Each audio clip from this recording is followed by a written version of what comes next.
اللہ الرحمن الرحیم۔ سورہ عبس، یہ سورہ مکی صورت ہے۔ حضرت عبداللہ بن مکتوم رضی اللہ تعالی عنہ، جو کہ ام المومنین حضرت خدیجۃ الکبریٰ رضی اللہ تعالی عنہا کے خالو زاد بھائی ہیں، تو نابینا صحابی تھے، اور سابقون الاولون میں ان کا شمار ہوتا ہے، ابتدائی ایمان لانے والوں میں ان کا شمار ہوتا ہے۔ تو ایک مرتبہ ایسے ہوا کہ حضور نبی پاک صلی اللہ علیہ وسلم کے پاس کچھ کفار جو ہیں وہ حاضر ہوئے، جن میں عتبہ، شیبہ، ابو جہل، ولید بن مغیرہ، یہ بڑے بڑے کفار کے روسا جو ہیں اور کھڑاک قسم کے کفار جو ہیں، یہ سارے حاضر تھے حضور کی بارگاہ میں۔ تو حضور اقدس صلی اللہ علیہ وسلم ان کو دین کی تبلیغ فرما رہے تھے۔ اسی اثناء میں حضرت عبداللہ بن مکتوم رضی اللہ تعالی عنہ بڑی تیزی میں جلدی حضور کی بارگاہ میں حاضر ہوئے۔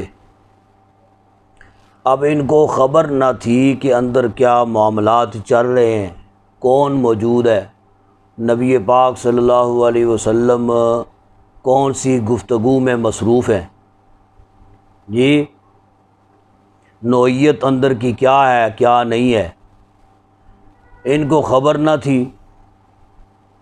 تو یہ داخل ہوتے ساتھ انہوں نے یہ کہنا شروع کر دیا کہ یا رسول اللہ، مجھے کچھ تعلیم فرمائیں، دین کی تعلیم فرمائیں، مجھے کچھ سکھائیں۔ جی تو نبی پاک صلی اللہ علیہ وسلم جس گفتگو میں مصروف تھے، گویا کہ اس میں وہ مخل ہوئے۔ تو جب وہ مخل ہوئے تو حضور اقدس صلی اللہ علیہ وسلم کی طبیعت مبارکہ میں ملول آیا، اور نبی پاک صلی اللہ علیہ وسلم کی طبیعت رنجیدہ ہو گئی کہ یہ عبداللہ بن مکتوم نے کوئی انتظار نہیں کیا، دیکھا نہیں ہے کیا معاملات آگے چل رہے ہیں، کیا گفتگو ہو رہی ہے، کیا کیفیات ہیں۔ آتے ساتھ اپنا مدعا جو ہے وہ آگے پیش کر دیا انہوں نے۔ تو نبی پاک صلی اللہ علیہ وسلم کا یہ رنجیدہ خاطر ہونا اللہ رب العزت کو پسند نہ آیا، اور تھے بھی وہ نابینا تھے۔ تو مطلب یہ اس چیز کا عذر جو ہے وہ نابینا پن جس کو ہوتا ہے، تو وہ کسی بھی جگہ میں داخل ہو تو اسے کیا پتہ کون لوگ بیٹھے ہوئے ہیں اور کیا گفتگو چل رہی ہے۔ تو اور تھے بھی وہ آگے جو بیٹھنے والے جتنے بھی تھے وہ سارے کافر تھے، اور ہمیشہ کے کافر ہی وہ رہنے والے تھے۔ اللہ رب العزت تو بہتر جانتا ہے نا کہ یہ ان میں سے کوئی بھی صاحب ایمان ہونے والا نہیں ہے۔ تو ان کفار کی وجہ سے نبی پاک صلی اللہ علیہ وسلم اپنے ایک مخلص اور جو ہے وہ وفا شعار صحابی کے حوالے سے نبی پاک صلی اللہ علیہ وسلم کی طبیعت میں ملول آیا ہے، تو یہ ایسا آنا نہیں چاہیے تھا۔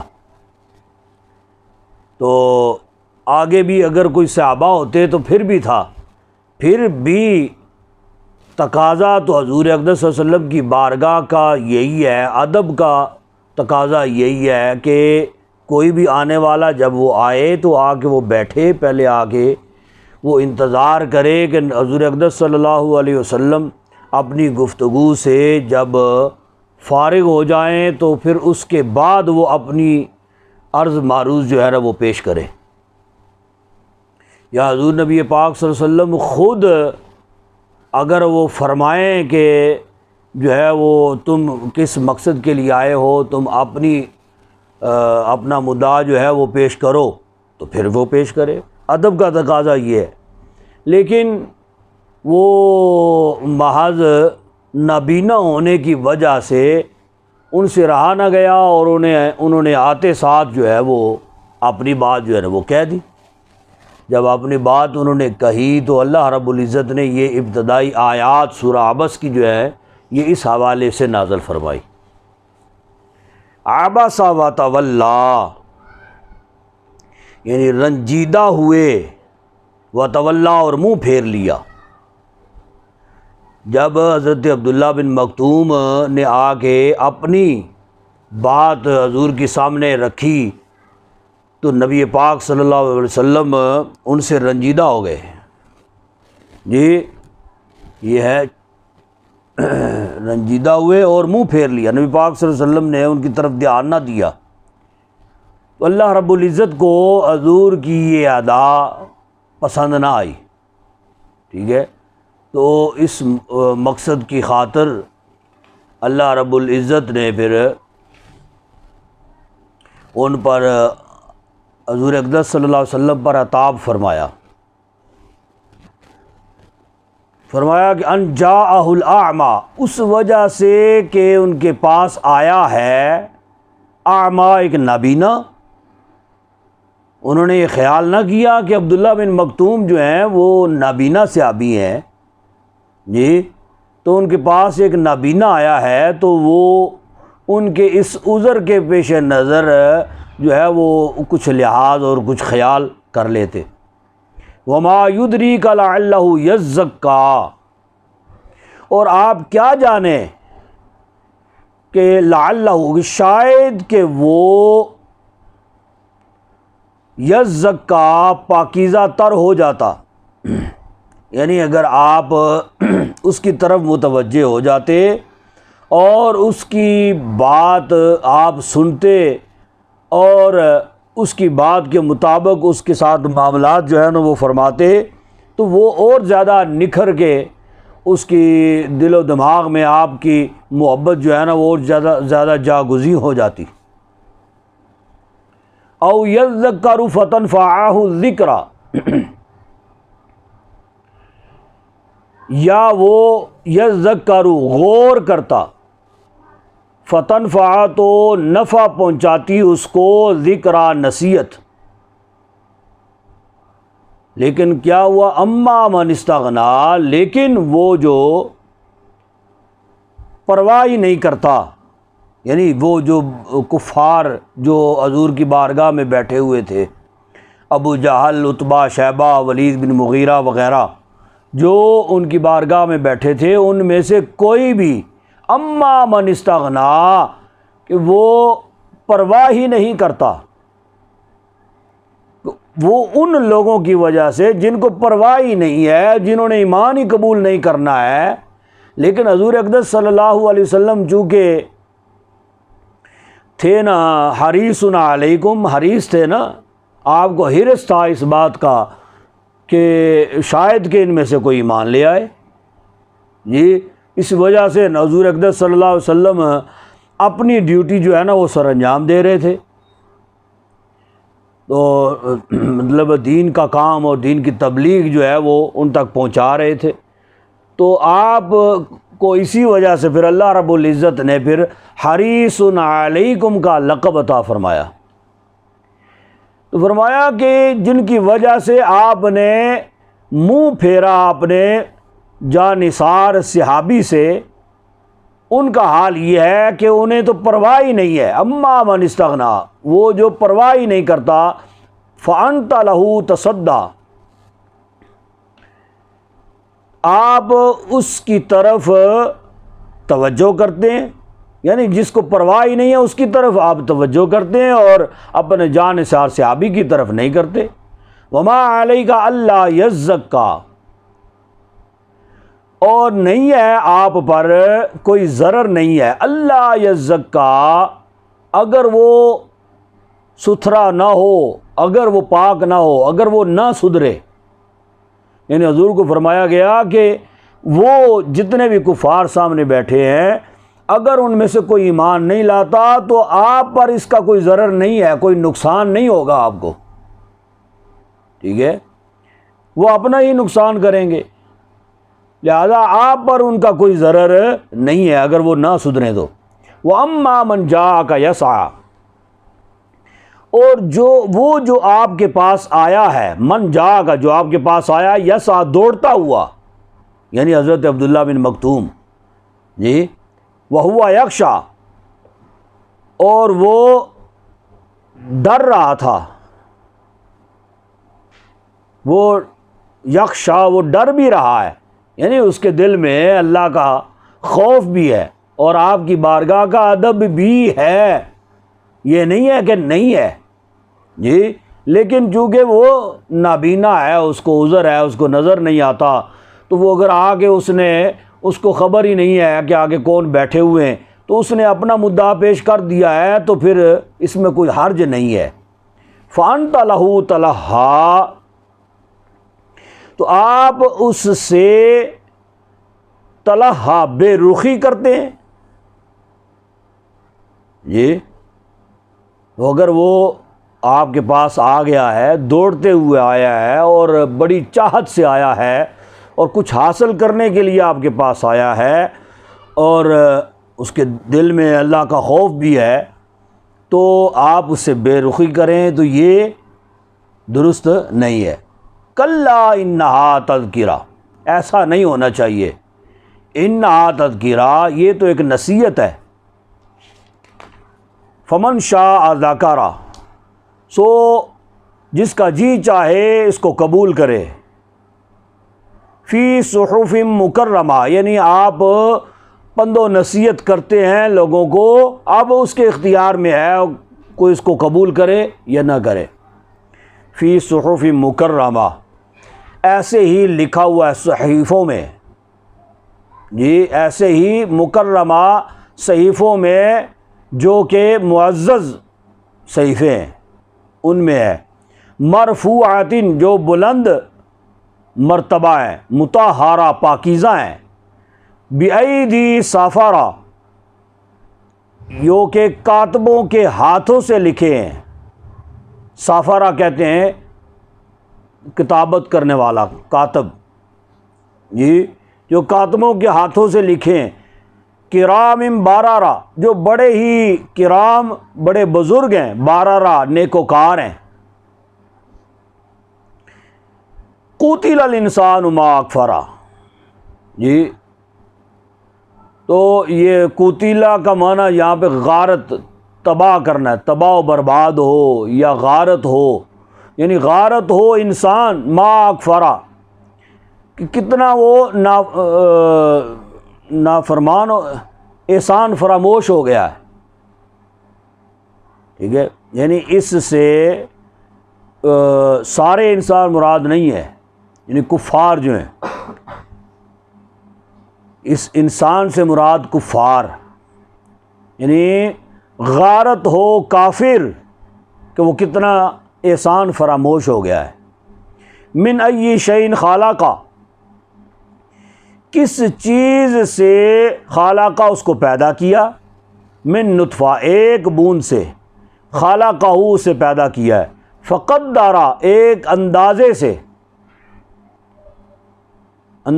اس کو پیدا کیا گیا ہے، ثم السبیل یسرہ، پھر اس کے لیے راہ جو ہے آسان کر دی ہے، ثم اماتہ فاقبرہ، پھر اسے موت دی، فاقبرہ، پھر اسے قبر میں پہنچا دیا، ثم اذا شاء انشرہ، پھر جب وہ چاہے گا، انشرہ، اس کو دوبارہ زندہ کر دے گا، کلا، یقیناً، لما یقض ما امرہ، وہ نہ پورا کرتا یا نہ بجا لاتا اگر ما امرا نہ اگر وہ نہ بجا لاتا ما امرا جو اس کو حکم دیا گیا ہے. جی تو اگر وہ نہ بھی مانے تو پھر بھی یہ سارے معاملات، اس کو مرنا بھی ہے، قبر میں بھی پہنچنا ہے، اور پھر اس کو دوبارہ زندہ ہونا ہے. فَلْيَنظُرِ الْإِنسَانُ إِلَىٰ طَعَامِهِ، بس ذرا غور تو کرے انسان إِلَىٰ طَعَامِهِ، اپنی غذا کی طرف دیکھے، غور سے دیکھے. فَلْيَنظُرْ، بس غور سے دیکھے انسان اپنے کھانے کی طرف. اَنَّا صَبَبْنَا الْمَاءَ صَبًّا، بے شک ہم نے زور سے پانی برسایا. ثُمَّ شَقَقْنَا الْأَرْضَ شَقًّا، پھر پھاڑا، اچھی طرح پھاڑا زمین کو. فَأَنبَتْنَا بِهِ حَبًّا، پھر ہم نے اگایا اس سے یا اس میں حبّا غلہ، وعنبا اور انگور، وقدبا اور ترکاریاں، وزیتون اور زیتون، ونخلا اور کھجوریں، وحدائق غلبا اور گنے باغات، وفاکہۃ وابا، وفاکہہ اور پھل، طرح طرح کے پھل، وابا اور گھاس، متاعا لکم، تمہارے برتنے کے لیے یا تمہارا سامان زیست ہے، وَلِأَنْعَامِكُمْ اور تمہارے مویشیوں کے لیے. فَإِذَا جَاءَتِ الصَّاخَّةُ، پھر جب آئے گا، صاخہ کہتے ہیں ایسی چیخ یا ایسا شور جس سے کان بہرے ہو جائے، یعنی جب شور اٹھے گا کہ کان بہرے کرنے والا، کان بہرے کرنے والا شور اٹھے گا. اس سے مراد دوسرا نفخ، جی یعنی دوسرا سور جو پھونکا جائے گا، اس سے مراد وہ ہے. تو جب وہ کان بہرا کرنے والا شور اٹھے گا تو پھر کیا ہے؟ یوم یفر المرء من اخیہ، اس دن بھاگے گا ہر آدمی، من اخی اپنے بھائی سے، و امہ اور اپنی ماں سے، و ابی اور اپنے باپ سے، و صاحبتی اور اپنی بیوی سے، و بنی اور اپنے بچوں سے. یعنی جس دن یہ دوسرا سور پھونکا جائے گا تو پھر ہر ایک کو اپنی پڑی ہوگی، نفسا نفسی کا عالم ہوگا، کوئی کسی کی پرواہ نہیں ہوگی. یعنی قبر میں اگر قبریں اکٹھی بھی ہوں گی نا، خاوند اور مرد کی قبریں اکٹھی ہیں، باپ کی قبر ہے، ساتھ بیٹے کی بن گئی ہے، جی بیٹے کی پہلے بنی ہے، ساتھ باپ کی بن گئی ہے، دونوں بھائیوں کی اکٹھی قبریں ہیں. لیکن حال یہ ہوگا کہ جب وہ قبروں سے نکلیں گے کوئی کسی کی پرواہ نہیں ہوگی، تو ہر کوئی ایک دوسرے سے بھاگے گا. لِكُلِّ امْرِئٍ مِّنْهُمْ يَوْمَئِذٍ شَأْنٌ يُغْنِيهِ، ہر شخص کو منہم ان میں سے، یومئذ اس دن، شأنٌ ایسی فکر ہوگی، یغنی جو اس کو بے پرواہ کر دے گی. یعنی ایسی فکر ہر ایک کو لاحق ہوگی کہ کیا بنے گا ہمارا، اب کیا بنے گا، اب اللہ کے حضور پیش ہونا ہے، اعمال پیش ہونے ہیں، جی تو پھر ہمارا کیا بنتا ہے.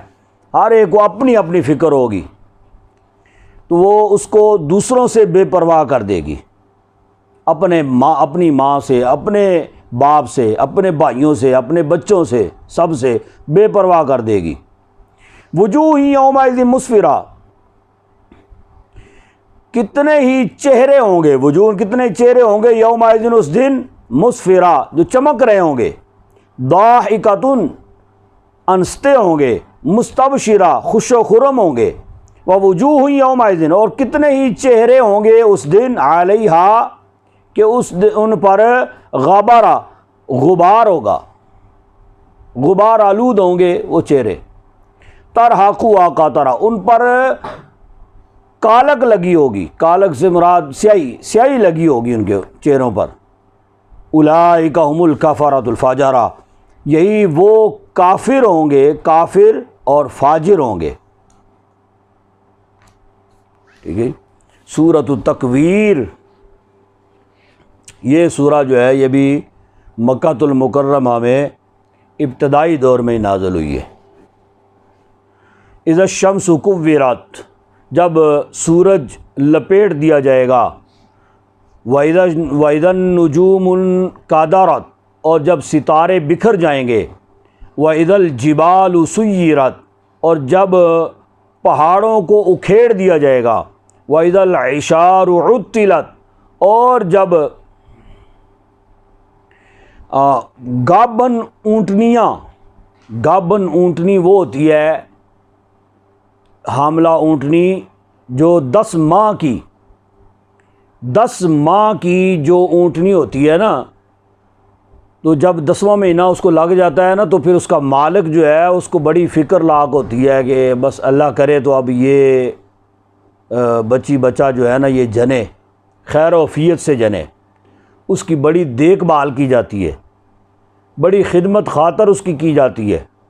10ویں مہینے میں جب اونٹنی پہنچتی ہے تو وہ ہمہ وقت اسی کی طرف متوجہ رہتا ہے اس کا مالک جو ہے. تو فرمایا کہ قیامت کی نشانی یہ ہوگی کہ جب قیامت بپا ہوگی تو اس وقت یہ مالک گابن اونٹنی سے بھی بے خبر ہو جائے گا. جس کی اونٹنی جو ہے وہ بچہ بچی جننے والی ہے اس سے بھی بے خبر ہو جائے گا، اسے اس کی بھی پرواہ نہیں ہوگی. گابن اونٹنیاں جی پھریں گی، ایسے ہی پھریں گی، وہ مطلب ان کا مالک جو ہے وہ ان کی پرواہ نہیں کرے گا. وَإِذَا الْوُحُوشُ حُشِرَتْ، اور جب وحشی جانور جو ہیں یہ یکجا کر دیے جائیں گے. ٹھیک ہے. اب تو حال یہ ہوتا ہے نا کہ اب جانور جو ہیں یہ انسانوں کی آواز سے، انسانوں کے وجود سے ڈرتے ہیں. اسی وجہ سے جانور الگ تھلگ رہتے ہیں، جنگلوں میں رہتے ہیں. انسانوں کی بستی میں اس طرح جانور گھومتے پھرتے نہیں ہیں. وحشی جانور جو ہیں جی، جو مانوس ہوتے ہیں نا انسانوں کے ساتھ، وہ تو رہتے ہیں، یہ کتے بلیاں وغیرہ یہ وہ جی، لیکن جو وحشی جانور ہیں وہ الگ تھلگ رہتے ہیں. حقیقت میں وہ انسان سے ڈر کے تو پھر الگ رہتے ہیں. لیکن قرب قیامت کی نشانی یہ ہوگی کہ یہ قرب قیامت اس قدر وحشت ہوگی کہ یہ صرف وحشت انسانوں پر طاری نہیں ہوگی بلکہ جانوروں پر بھی طاری ہوگی. جانوروں کو بھی پتہ چل جائے گا کچھ ہونے والا ہے، اور حال یہ ہوگا کہ سارے جانور جنگلوں سے نکل کے تو انسانوں کی آبادی کی طرف بھاگیں گے، اور پھر ایک دوسرے کے جو جان کے درپے جانور ہوتے ہیں انہیں بھی کوئی پرواہ نہیں ہوگی. بکری جو ہے وہ شیر کے ساتھ ایسے گھل مل کے رہے گی، اکٹھے ہی جمع ہو جائیں گے ایک ہی جگہ پہ. تو یعنی شیر کو کوئی پرواہ نہیں ہوگی، اپنے شکار میں نے کرنا ہے اور شکار کر کے میں نے گوشت کھانا ہے، اسے کوئی پرواہ نہیں ہوگی اسے جی. وَإِذَا الْبِحَارُ سُجِّرَتْ، اور جب سمندر بھڑک اٹھیں گے.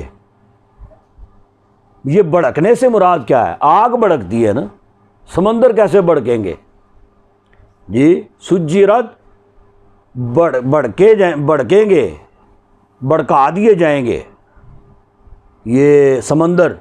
اس سے مراد یہ ہے قرب قیامت، قیامت کی نشانیوں میں سے ایک نشانی یہ بھی ہے کہ حالانکہ آگ جو ہوتی ہے اس میں یہ تاثیر ہوتی ہے کہ اگر اس کے اوپر پانی پھینکا جائے تو آگ بجھ جاتی ہے جی، پانی پھینکنے سے آگ بجھ جاتی ہے. لیکن قرب قیامت حال یہ ہوگا کہ سمندر کے اندر سے آگ نکلے گی. اب اس آگ کو جو کہ پانی کے اندر ہی پیدا ہوئی ہے، کون سا پانی ہوگا جو بجھائے گا اس کو؟ یہ سمندر کے اندر سے آگ کے شعلے نکلیں گے، یہ ہے سمندر جب بھڑک اٹھیں گے۔ وَإِذَا النُّفُوسُ زُوِّجَتْ، اور جب نفوس یعنی جسموں سے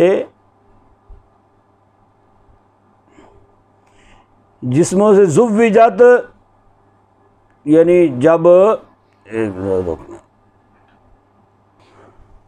اور جب جانیں جسموں سے زوِّجَت جوڑ دی جائیں گی،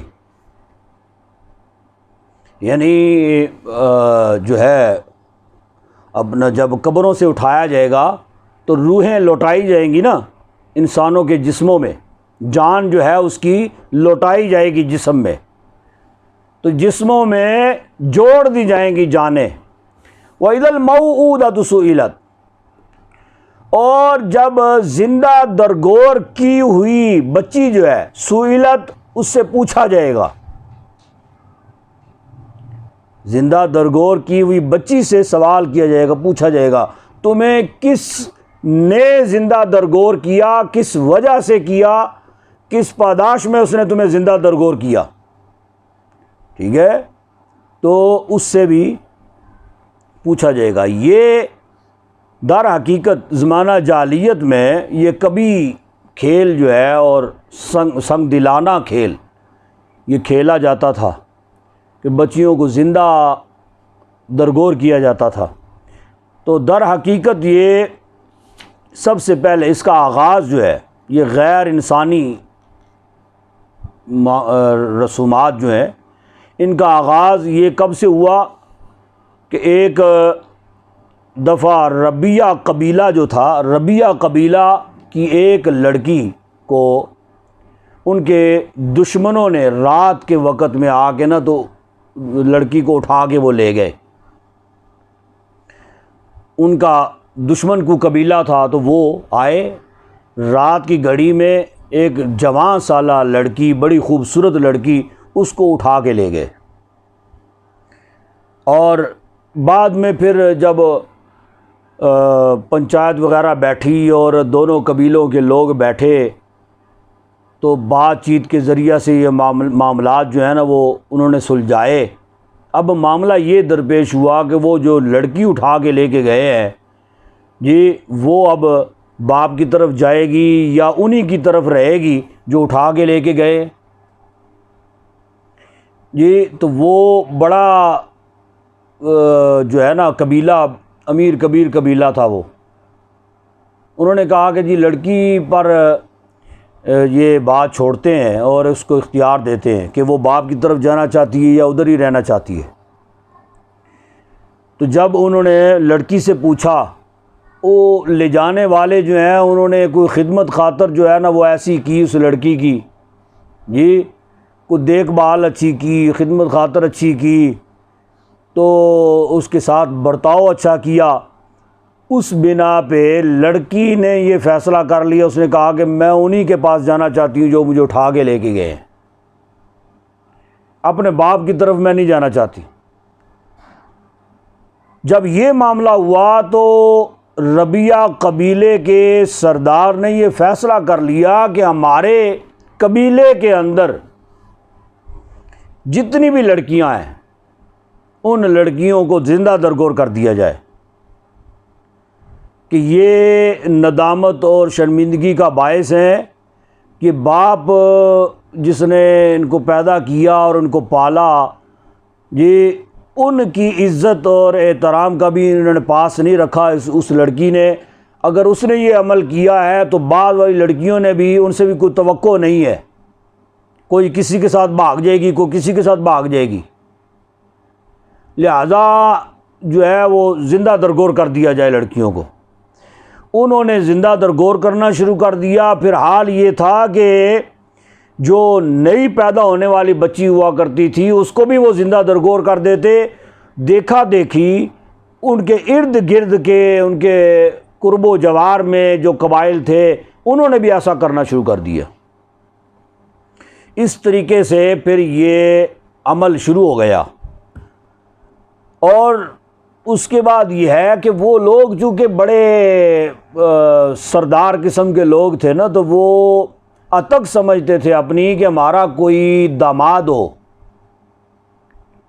ہمارا کوئی داماد بنے، اپنی بیٹی کو کسی کے ہاتھ میں خود ہی دے دیں اور کہیں کہ جی یہ تم لے جاؤ۔ اس چیز کو وہ اپنی شان کے خلاف سمجھتے تھے۔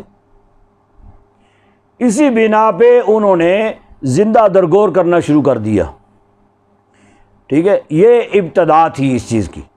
تو فرمایا کہ وہ ہر زندہ درگور ہونے والی بچی جو ہے اس سے بھی پوچھا جائے گا بِأَيِّ ذَنبٍ قُتِلَتْ، کہ کس گناہ کی وجہ سے قتلا تجھے قتل کیا گیا ہے، کس گناہ کی پاداش میں۔ وَإِذَا الصُّحُفُ نُشِرَتْ، اور جب نامہ اعمال، یہ صحف نامہ اعمال جو ہیں یا اعمال نامے جو ہیں نشرت کھول دیے جائیں گے۔ وَإِذَا السَّمَاءُ كُشِطَتْ، اور جب آسمان کی کھال ادھیڑ دی جائے گی۔ کشطت کہتے ہیں کھال ادھیڑنا، جی کھال ادھیڑ دی جائے گی۔ وَإِذَا الْجَحِيمُ سُعِّرَتْ، اور جب جہنم بڑکائی جائے گی۔ وَإِذَا الْجَنَّةُ أُزْلِفَتْ، اور جب جنت قریب کر دی جائے گی۔ عَلِمَتْ نَفْسٌ مَّا أَحْضَرَتْ، اس دن ہر شخص جو ہے جان لے گا، عالمت جان لے گا ہر شخص ما احضرت، جو اس نے پیش کیا ہے یا جو وہ لے کے آیا ہے اپنے نامہ اعمال، اپنا لکھا ہوا جو ہے وہ سارا، وہ پھر جو اس نے پیش کیا وہ جان لے گا کیا کیا میں نے عمل کیے جی، اور کیا میرے نامہ اعمال میں لکھا ہے۔ فلا اقسم بالخنس، پھر میں قسم اٹھاتا ہوں، فلا اقسم بالخنس، خنس کہتے ہیں پیچھے رہ جانے والے تارے۔ یہ تین قسم کے تاروں جو آسمانی ستارے ہیں ان کی قسمیں اٹھائی جا رہی۔ فلا اقسم بالخنس، میں قسم اٹھاتا ہوں پیچھے ہٹ جانے والے یا پیچھے رہ جانے والے تارے۔ الجوار، پھر قسم اٹھاتا ہوں سیدھے چلنے والے۔ کنس، کنس کہتے ہیں کہ رہ جانے والے، ٹھہرنے والے، رکنے والے، رکنے والے ستارے۔ واللیل اذا عسعس، اور رات کی جب وہ رخصت ہونے لگے۔ والصبح اذا تنفس، جب رات پھر رخصت ہو گئی تو صبح آ گئی۔ والصبح، اور صبح ہوگی، اذا تنفس، جب وہ سانس لے۔ سانس لینے سے مراد جب صبح پو پھوٹے جی۔ انہ لقول رسول کریم، یہ ساری قسمیں اٹھانے کے بعد فرمایا کہ بے شک یہ قاصد جو ہیں، یہ ان کا قول، یہ قول جو ہے، یہ قرآن جو ہے، انہ، یہ قرآن، لقول، یہ قول ہے رسول کریم، رسول کریم، یعنی رسول، یہ قاصد معزز، معزز قاصد کا یہ قول ہے جی۔ ذی قوت عند ذی العرش مکین، فرمایا کہ جو قوت والا ہے،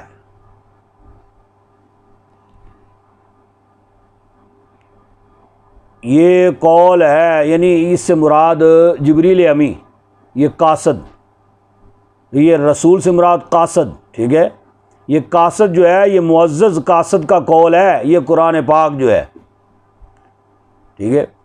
تو اس کا حال کیا ہے؟ ذی قوہ، وہ قوت والا ہے، عند ذی العرش مکین، مالک عرش کے ہاں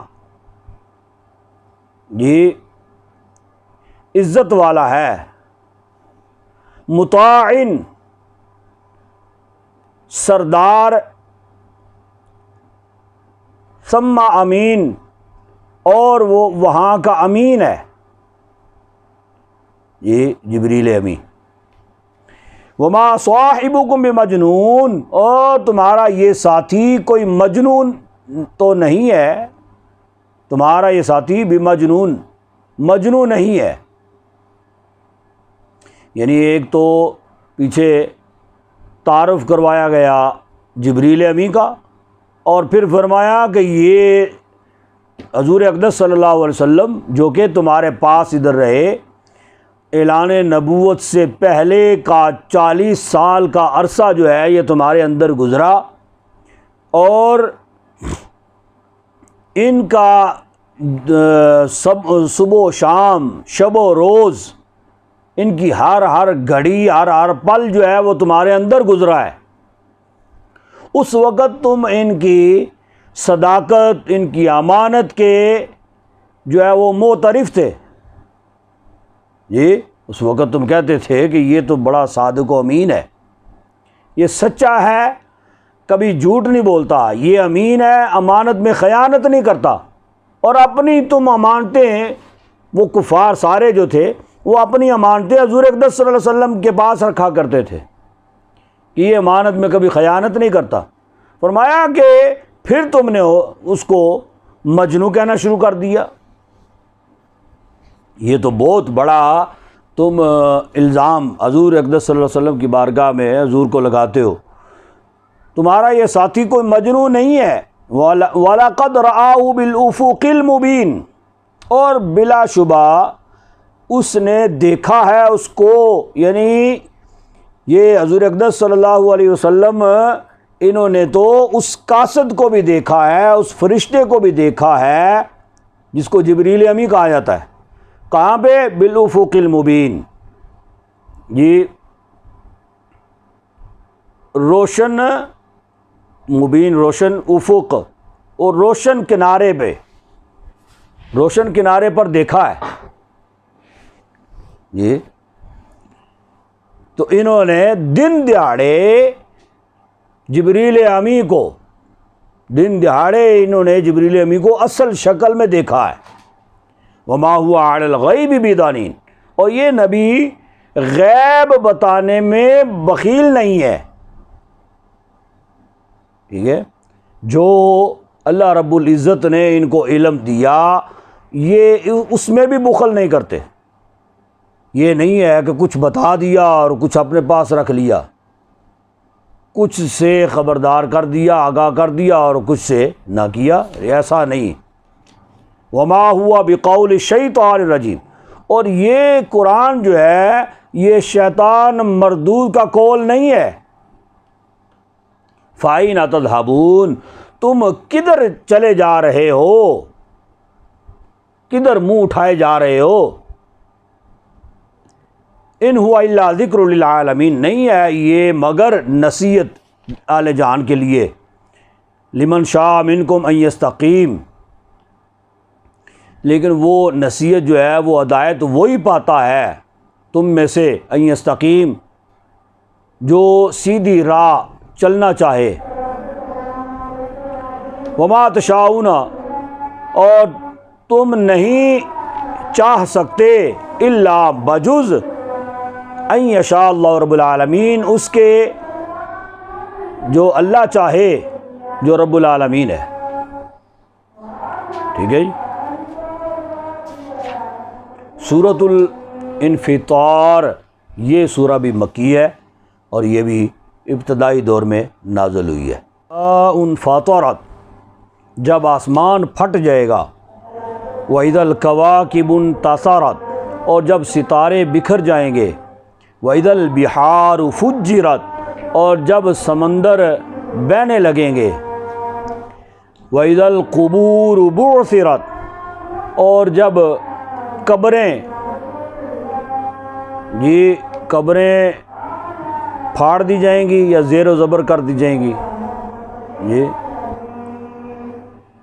عالمت نفس ما قدمت واخرت، جان لے گا ہر شخص اس نے آگے کیا بھیجا ہے، واخرت، اور پیچھے کیا چھوڑا ہے۔ یا ایھا الانسان، اے انسان، ما غرک بربک الکریم، کس چیز نے تجھے دھوکے میں ڈالا، بربک الکریم، اپنے رب کریم کے بارے میں، الذی، وہ، خالقک، جس نے تجھے پیدا کیا، فسواک، پس درست کیا تجھے، فعدلک، پھر تجھے معتدل کیا، تجھے معتدل بنایا. ٹھیک ہے، معتدل سے مراد ہر چیز جو ہے وہ برابر اللہ تبارک و تعالیٰ نے رکھی.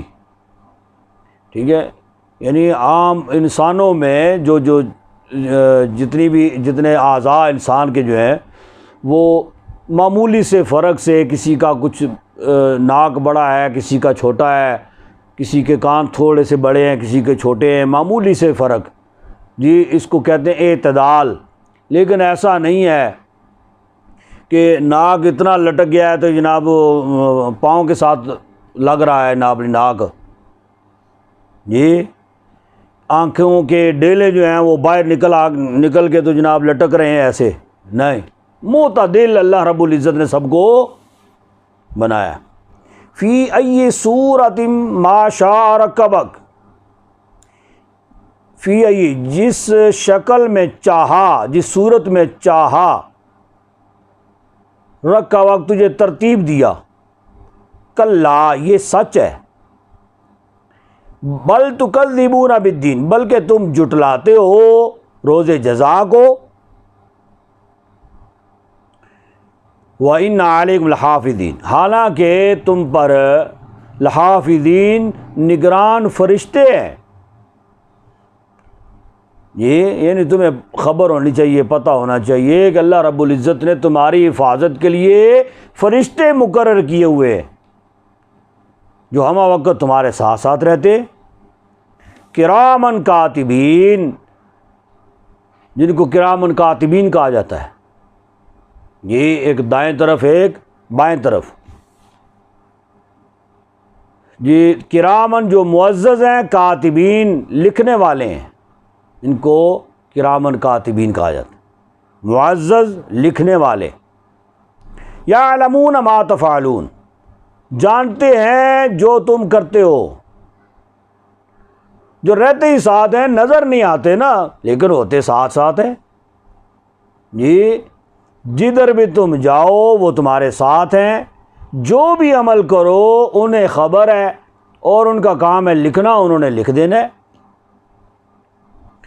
ان الابرار لفی نعیم، بے شک نیکوکار، نیک لوگ، لفی نعیم، عیش و عشرت میں ہوں گے.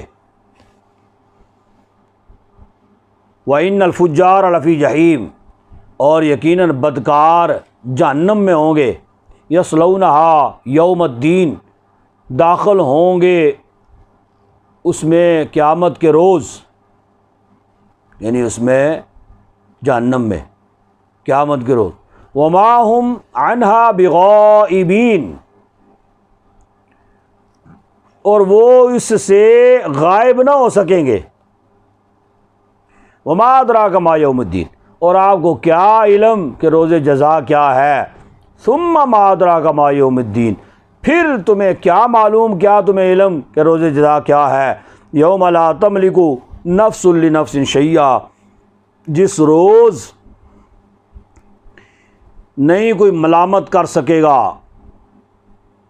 کوئی شخص یا کوئی جان کسی جان کے لیے کچھ بھی، یعنی جس روز کسی کے لیے کچھ کرنا کسی کے بھی بس میں نہیں ہوگا.